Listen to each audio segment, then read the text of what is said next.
Hi there, this is Derek here from Pacific Coast Auto in Japan. We're taking a look at a 1993 Rover Mini. This one here is the first year of the fuel-injected motor. And this one here, 1.3 liter Mini Cooper fuel-injected. Mileage is unknown. Gauge set says 87,000 kilometers, but it is a mileage changed car, or gauge set changed cars you'll often get with Minis. This one was bought from auction here in Japan. We're going to be exporting this one. This one is going over to Newcastle. The UK is getting its Minis back. And it's funny, the UK, with 5.5 million Minis originally sold, this being one of them, Japan is the market to go and get your Minis from if you want to get any. Quick little rev for you. So it sounds like a little bit of an exhaust leak on it, but it is otherwise in fine running condition. I did just drive it quickly up and down the street, and it reminded me how much I loved my Minis. I've had two of them, and my first one was a 1972, and my second one was a 1996. And boy, oh boy, there is nothing like a Mini in terms of charm and driving pleasure, and it's just part of a whole other world that many other people have been in before, and everyone kind of has Mini stories if you're from the UK, at least of a certain generation. Now, these days, most Minis are going to be modified a decent amount. This one has certain modifications done to it, and I'll get into those in a second here. But it seems like, although this one was a little bit on the cheaper side, I think we got a pretty good deal, and it doesn't seem to have the telltale rust issues that many of these Minis suffer from. And of course, we'll get into that as well. So the A-Series engine doesn't put out a lot of power, but you don't really need it when your whole car only weighs 650 kilo. This one, Cooper model, has the really nice Mini Light wheels on it, aftermarket headlights, aftermarket front grille, a few other things. Oil and coolant, check out okay. So I'm just going to lower the hood. This one is a air conditioned model as well. I don't think the UK ever got them air conditioned, which is probably fine in the 80s, but these days people expect the air conditioning. We'll go over the auction inspection sheet first. So this one here, 1993, November Rover Mini. You could also get the carbureted ones in 1993. It was a crossover year. So this one here is the later one. I expected this to be carb, and I was interested in that because the Cooper carbs for the final year are a little bit rare, and I was like, I wonder which one this one will be. Turns out it's fuel-injected one, also still a very good car. A little bit more reliable and less fussy when it comes to running it, especially when it's a particularly cold or a damp day. So 1300cc engine, 87,940 kilometers, but it says that it has been converted over to a center-mounted gauge set. And so the center mount is the old version. And so this one has a modern gauge set made to look like the old version that was mounted in the center. For this year, it would have been mounted here instead. So this one, that has been changed. You'll find that kind of thing a lot on Minis, changing to the center gauge set, changing to the Mark I tail lights, this and that to make it look a little bit like your own. More than any other car in the world, the Minis are the cars that people restore to make it their own. And so that has taken place here in Japan as well. Want to see us having fun in Japan? Go check out our new channel. Link in the description. So it says registered until 2026 June. Purchased from the user, not a trade-in or not like a dealer sending it back to auction. Center gauge set, so mileage is unknown. It has been in a front accident and has been repaired. More on that in a second. Center floor is dented. Front panel has been replaced. Right front inner panel dented. Dashboard is fixed with tape. I'll show you when we get in there. It's really weird. Seat saggy, ripped, and wrinkled. Steering wheel scratched. Interior dirty. Trim has screw holes in it. Aftermarket mirrors with a question mark, which I believe that they are. Rear glass has glue marks on it. Body has been repainted the same color. Wheels scratched and various scratches and dents. Look on here, we have an AU2 here. It's a medium scratch and medium dent. A little bit of a crack on the taillight. It's not that bad, but taillights are easy to get aftermarket if you need. And then it says the back lens here has a Y2, so that's your rear fog light. Okay, so let's walk around and we'll reminisce of me being 18 years old, having my first car ripping around in Canada. And yes, absolutely nothing like the Mini. It is a statement. It is a sports car if you want it to be. It is a fuel miser if you want it to be.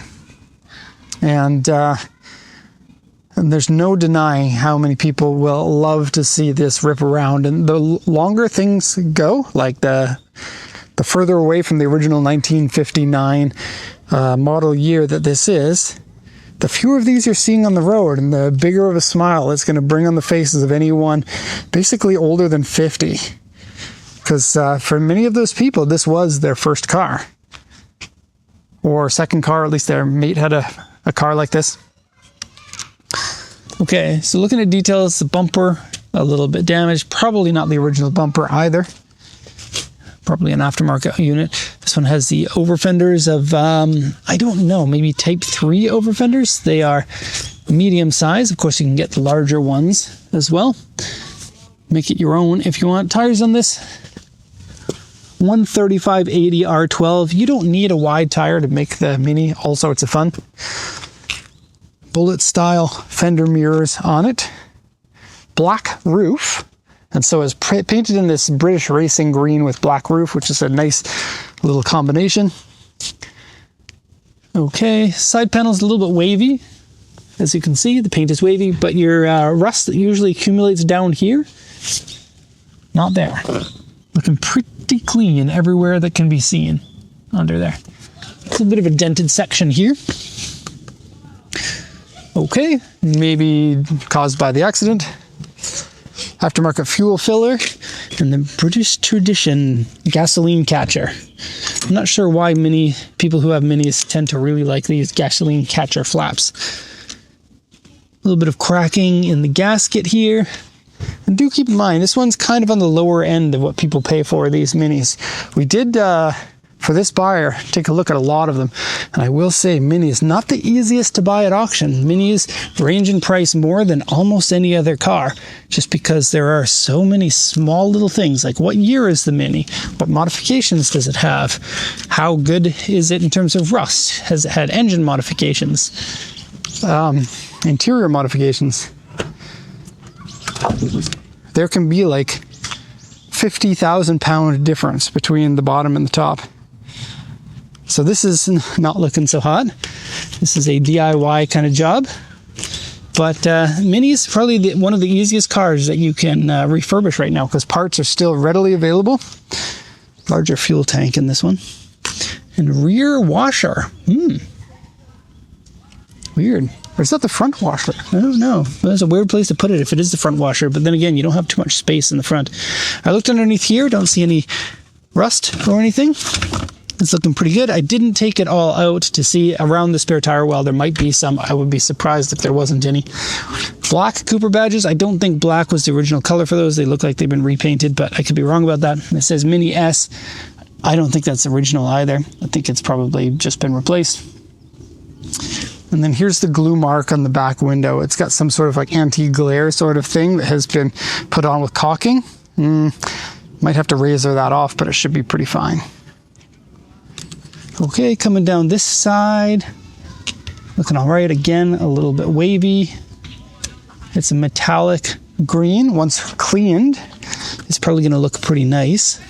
Some minor flex cracks in there. This is a fiberglass unit, and yeah, just like so many Minis, it's just not attached on as well as it used to be, and there are different fasteners at different locations. It is a true Mini. Look at that. But yeah, I'd say, like, you guys don't know the price, and we don't mention the price for customer cars, but for what was paid for on this one, I would be very happy with it.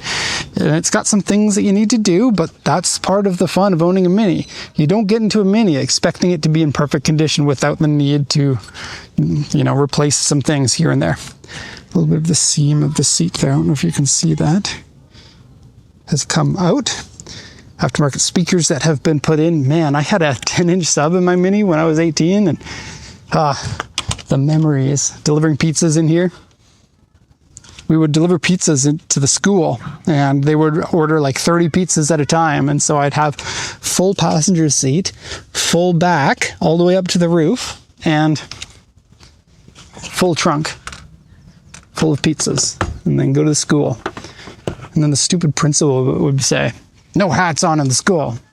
And I was like, it's my uniform. Anyway, nice big steering wheel, makes it kind of hard to get in and out of, honestly speaking, but the big steering wheel is fun. There's no power steering. It's a thin, it feels like unlike anything else out there. I thought it was really cool. Seat, not in the best condition. It's saggy at the bottom, so you sink down more than you should. And then it has minor wear here. There's the little rip that they were talking about, and a bit of a pain in the butt to get into the back seats because you have to do it two hands. One, pull this out, and then secondly, pull this up. Okay, but I'm not going to do it because I don't have three hands. Here you can see the back. This one has the shoulder seat belts, and so you could pretend that the car was a little bit fine in a crash when it really wasn't.